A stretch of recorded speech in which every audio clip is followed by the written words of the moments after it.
Selamat datang di Pojok Santai. Sebelum Anda mendengarkan audiobook ini, kami menginformasikan bahwa channel ini adalah review audio dari buku yang ada di Indonesia. Untuk membaca keseluruhan buku ini, kami menyarankan membeli buku aslinya di toko buku kesayangan Anda, baik offline maupun online. Keberadaan channel ini dimaksudkan untuk membantu Anda mendapatkan pengetahuan dari buku-buku kesayangan Anda. Jangan lupa untuk subscribe, like, dan komen. Selamat datang di Pojok Santai, channel khusus yang membahas komik dan novel dengan cara asik. Cerita beralih ke sebuah desa yang dipimpin oleh kepala desa yang sangat memperhatikan rakyatnya. Ada apa di desa itu? Yuk langsung saja disimak video berikut ini.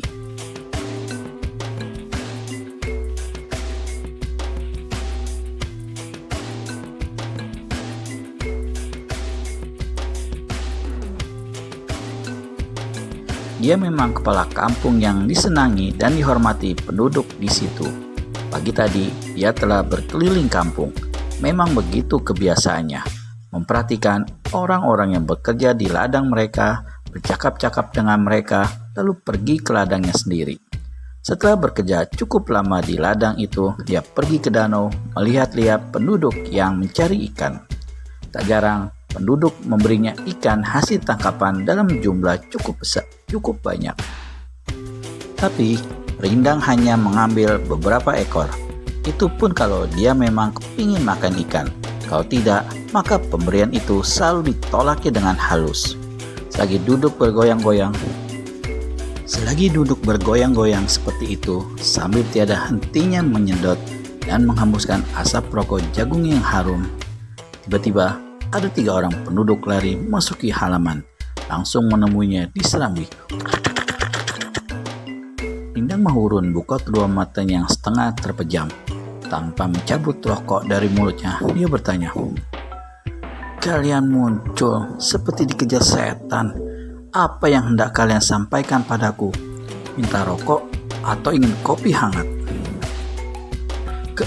Kepala kampung, kami tidak minta rokok atau inginkan kopi panas. Ada sesuatu yang hendak kami laporkan pada Bapak Kepala, menjawab penduduk yang bertopi hitam. Kawan di sebelahnya langsung saja menyambung, "Kami menemui 2 orang pemuda tak dikenal tergeletak pingsan di tepi kampung sebelah selatan. Keduanya agak mencurigakan." Rindang Mahurun hentikan goyangan kursinya dengan menekankan tumit kaki kanannya ke lantai. Waspada adalah penting, tapi buru-buru curiga itu tidak baik. Kalian melihat dan menemui orang pingsan, mengapa tidak menolong dan membawa keduanya kemari? Jadi, kami boleh menolong dan membawanya kemari, Bapak Kepala? Tentu saja, cari seorang teman lagi, agar kalian berempat bisa lebih mudah menggotongnya kemari, kata Rindang Mahurun pula.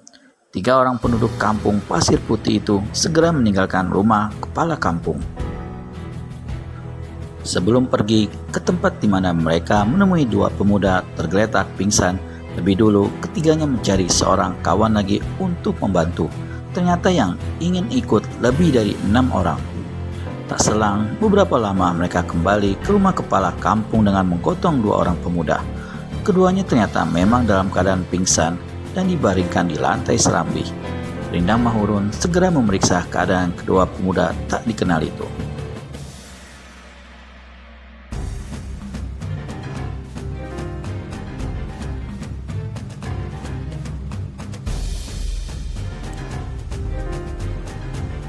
Tak ada tanda-tanda bekas penganiayaan. Baju 2 pemuda itu basah, mungkin basah oleh embun, mungkin juga telah berpadu dengan keringat. Sepasang kaki mereka tampak pecah-pecah, penuh debu dan bekas-bekas tanah becek. Di beberapa bagian pakaian keduanya kelihatan robek seperti terkait. Rindang Mahurun mengangguk-angguk.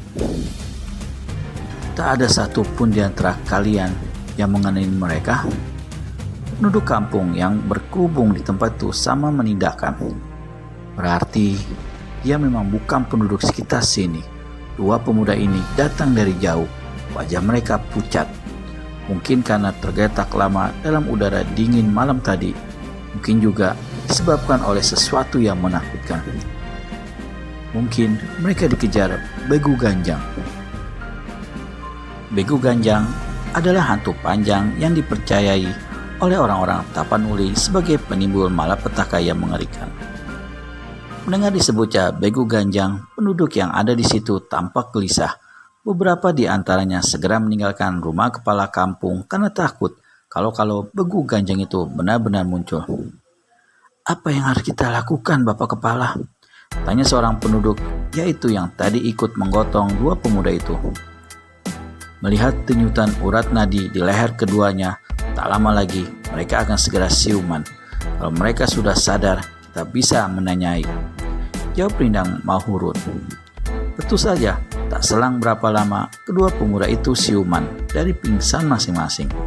Begitu sadar, tentu saja mereka terheran-heran mendapatkan berada di tempat itu dikelilingi banyak orang. "Anak muda, kami penduduk kampung Pasir Putih menemui kalian di pinggiran kampung sebelah selatan dalam keadaan pingsan. Siapa kalian dan apa yang terjadi dengan kalian?" bertanya Rindang Maruhun. "Kalian rupanya telah menolong kami. Terima kasih." Dua pemuda itu membungkuk berulang kali. Orang-orang di sini tidak butuh ucapan terima kasih itu. Kami ingin tahu kalian berdua ini siapa dan mengapa kami temui dalam keadaan pingsan, menegur sang kepala kampung. Salah seorang pemuda itu lalu menjawab, "Kami murid pengajian Panglima Sampono di Gunung Sinabung. Menjelang subuh, ketika kami asik mengaji, menunggu saat sembahyang, tiba-tiba mendadak muncul seorang manusia dalam sosok tubuh dan wajah yang mengerikan.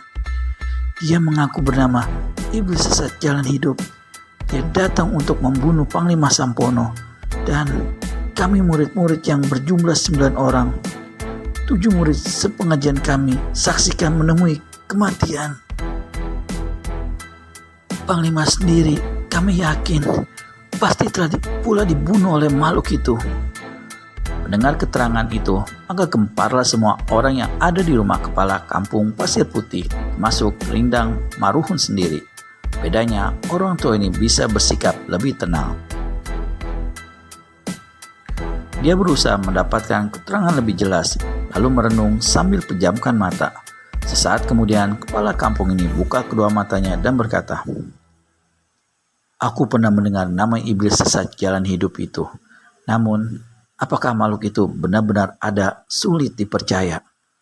Dia gentayangan melakukan segala kejahatan seperti dalam dongeng-dongeng yang menakutkan, sulit dipercaya."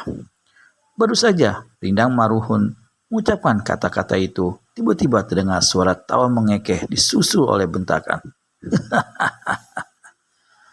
"Dua anak murid Panglima Sampono, kalian berhasil melarikan diri, tapi nyawa kalian batasnya cuma sampai di sini." Sesosok tubuh menebar bau busuk berkelebat di udara. Dua pemuda murid pengajian Panglima Sampono yang duduk di lantai serambi rumah kepala kampung Pasir Putih itu mencelat ke dinding rumah terhempas di lantai. Mengerang sesaat, lalu tak berkutik lagi. Darah mengucur dari mulut mereka. Di tengah serambi, tegak sesosok tubuh berbau busuk, mengerikan dan wajah seseram iblis. Tangan kiri buntung, tangan kanan berkacak pinggang. Orang banyak berlarian intang pukang, sedang Rindang Maruhun tertegun sambil melangkah mundur dan akhirnya terduduk di kursi goyangnya. Setan atau hantuka yang tegak di hadapannya saat itu, makhluk seram itu tiba-tiba menunjuk tepat-tepat ke arah sang kepala kampung.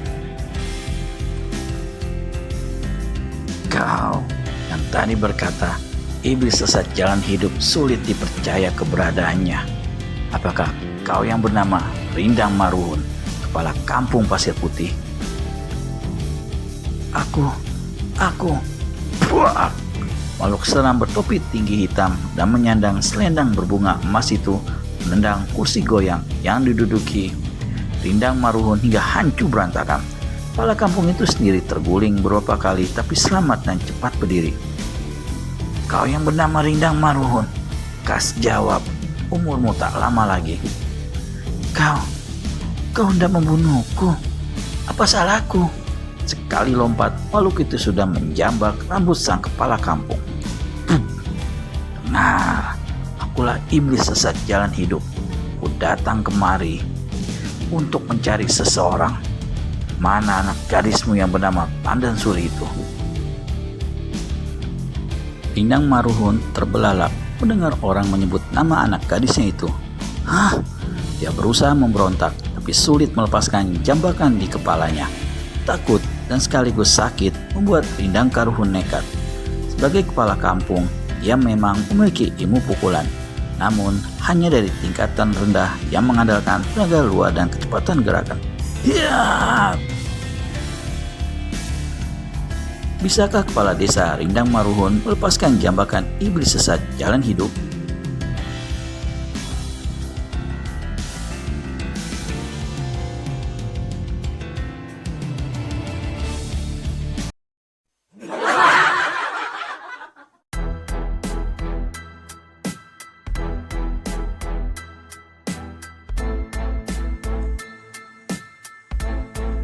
Sebagai kepala kampung, dia memang memiliki ilmu pukulan, namun hanya dari tingkatan rendah yang mengandalkan tenaga di luar dan kecepatan gerakan. Dengan tangan kanannya, ia menghantam ke arah hulu hati makhluk seram itu. Ya! Iblis sesat jalan hidup mengekeh. Tangan kanannya menjabak ditebaskan ke bawah. Buak! Krak! Rindang Maruhun menjerit. Lengan kanannya patah. Tubuhnya kemudian dibantingkan ke lantai.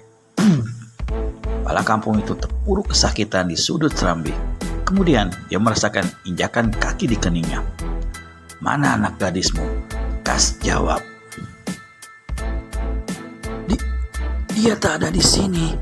Pergi dua hari lalu. Bangsat, kau berani dusta?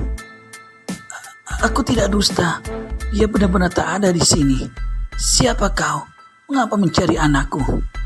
Siapa aku? Sudah kukatakan.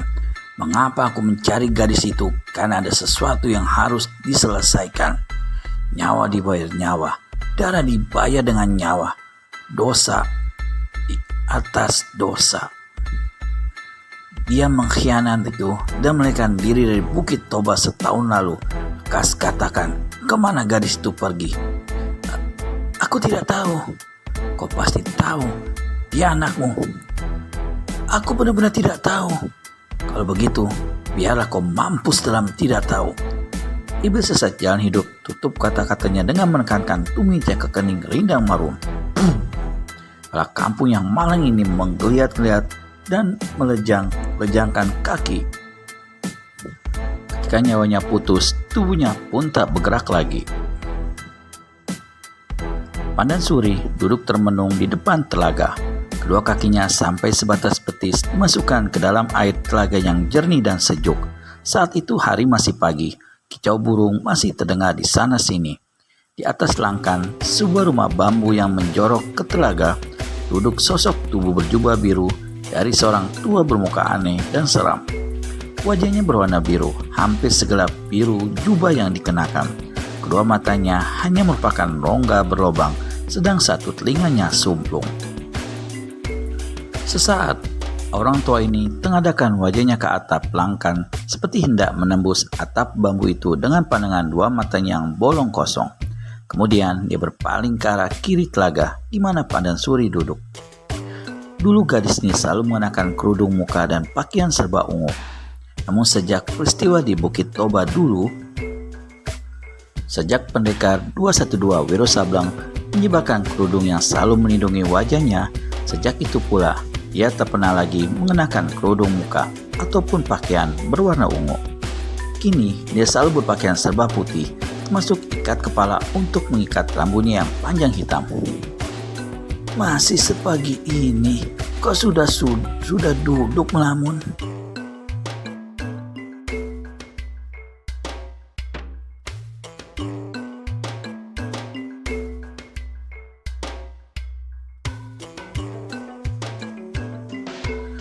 Bukankah Lebih baik melatih jurus-jurus baru yang kuajarkan padamu, atau melatih ilmu pukulan sakti surya biru yang kurasa masih belum mantap kau miliki. Berapa lama kau bersamaku, Pandan? 1 tahun. Itu jauh dari cukup untuk mendalami ilmu pukulan sakti itu. Suara halus seperti suara perempuan itu datang dari langkan rumah bambu dan ternyata adalah suara orang tua bermata bolong. Pandan Suri mengeluarkan kedua kakinya dari dalam air telaga. Memang sudah 1 tahun dia pulang balik meninggalkan kampungnya Pasir Putih untuk menuntut ilmu kepandaian dari orang tua bernama Nyanyuk Amber itu. Seperti dituturkan sebelumnya, baik Sang Dara maupun si kakek sama-sama diselamatkan oleh murid Eyang Sinto Gendeng sewaktu terjadi malapetaka di Bukit Toba, yakni ketika didirikannya Partai Topan Utara oleh Raja Rencong alias Hang Kumbara. Atas petunjuk Wiro, Nyanyuk Amber kemudian memilih tinggal di telaga yang sunyi tenang itu, sedang Pandan Suri kemudian diambil oleh si kakek menjadi muridnya. Sebenarnya Nyanyuk Amber ingin pula mewariskan pukulan 1 surya biru pada pendekar 212 Wiro Sableng, namun pendekar itu yang tidak mau dianggap mencari pamrih dan menolak secara halus. Seperti diketahui, kedua tangan dan kaki Nyanyuk Amber telah dibuat buntung oleh Raja Rencong karena pendekar sesat ini khawatir sang guru akan menjatuhkan tangan keras dan hukuman kepadanya. Karena itulah, selama Pandan Suri berguru pada orang tua ini, Sang Dara telah berusaha membuat sepasang kaki-kakian dari kayu dan rotan. Dengan bantuan kaki palsu ini, akhirnya Nyanyuk Amber mampu berdiri bahkan berjalan. Kini Pandan Suri tengah merencanakan membuat sepasang tangan palsu hingga kelak sang guru bisa hidup secara lebih baik. Apa yang telah diperbuat gadis itu membuat Nyanyuk Amber sangat sayang padanya, hingga dia bertekad mewariskan seluruh ilmu kepandaiannya pada Pandan Suri. Karena sebelumnya Sang Dara sudah memiliki ilmu silat dan ilmu sakti yang mampu, maka dalam waktu 1 tahun Pandan Suri telah menguasai banyak ilmu kepandaian yang diberikan gurunya. Terkadang Nyanyuk Amber menggoda bahwa kelak jika Sang Dara sudah berhasil penuh menguasai ilmu pukulan sakti surya biru, maka perlahan-lahan wajahnya akan berubah menjadi biru seperti wajah sang guru. Tentu saja hal itu tidak sesungguhnya, karena wajah biru si kakek memang sudah begitu sejak dia dilahirkan. Sebenarnya ada 3 hal yang membuat sepagi itu Pandan Suri duduk termenung di tepian telaga. Pertama, kenangannya yang tak bisa pupus terhadap pemuda gagah tapi suka menggoda dan berkepandaian tinggi itu, yakni bukan lain Wiro Sableng, si gondrong yang selalu dicapnya sebagai pemuda konyol. Tapi justru sejak pertama kali bertemu, dia tak bisa menipu perasaannya bahwa dia menyukai pemuda itu dan tak dapat melupakannya. 1 tahun telah berlalu, sejak itu pula dia tak pernah bertemu dengan pemuda itu. Padahal Wiro didengarnya pernah berjanji pada Nyanyuk Amber akan datang menyambangi orang tua itu. Tapi sampai hari itu, ia tak pernah muncul. Hal kedua yang menyamaki pikiran Sang Dara ialah apa yang didengarnya terjadi di luaran sejak 2 bulan terakhir ini. Beberapa tokoh silat di pantai utara dan timur menemui kematian di tangan seorang pembunuh yang dikatakan sebagai hantu mengerikan. Beberapa perkumpulan persilatan dihancurkannya pula. Padahal semua yang jadi korbannya adalah mereka yang tidak ada sangkut paut atau silang sengketa. Apakah rupanya dunia persilatan ini tak pernah lepas dari kehadiran manusia-manusia biadab dan terkutuk seperti itu? Iblis sesat jalan hidup. Begitu nama si pembunuh yang sampai ke telinga Pandan Suri. Ada 2 hal yang membuat dia tidak enak dan merasa heran.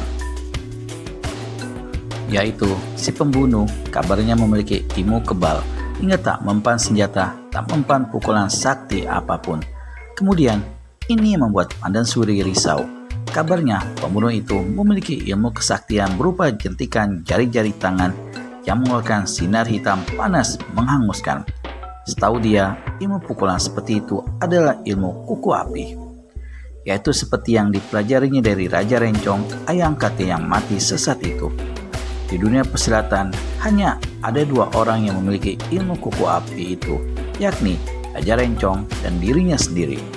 Kini Raja Rencong sudah tiada, berarti hanya dia sendiri yang menguasai ilmu itu. Tapi mengapa tahu-tahu kini muncul seorang lain dengan nama mengerikan dan memiliki ilmu yang sama?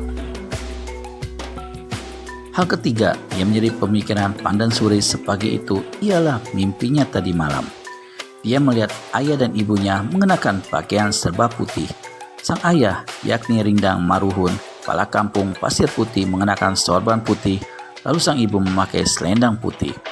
Dalam mimpi, kedua orang tuanya itu menaiki sebuah kendaraan berbentuk aneh yang dapat meluncur di atas air danau di pinggir kampung, lalu sambil melambai-lambaikan tangan, mereka terbang di atas danau.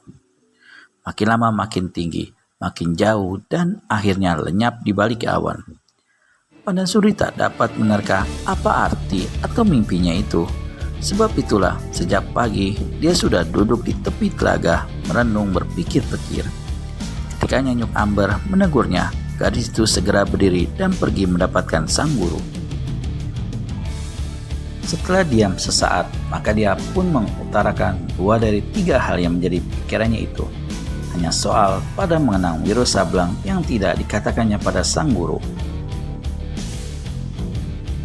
Apa kiranya reaksi Nyanyuk Amber akan isi kemudahan murid semata wayangnya? Temukan jawabannya di video selanjutnya hanya di channel Pojok Santai. Segera subscribe dan tekan tombol lonceng untuk mendapat notifikasi video terbaru dari kami. Terima kasih dan sampai bertemu kembali.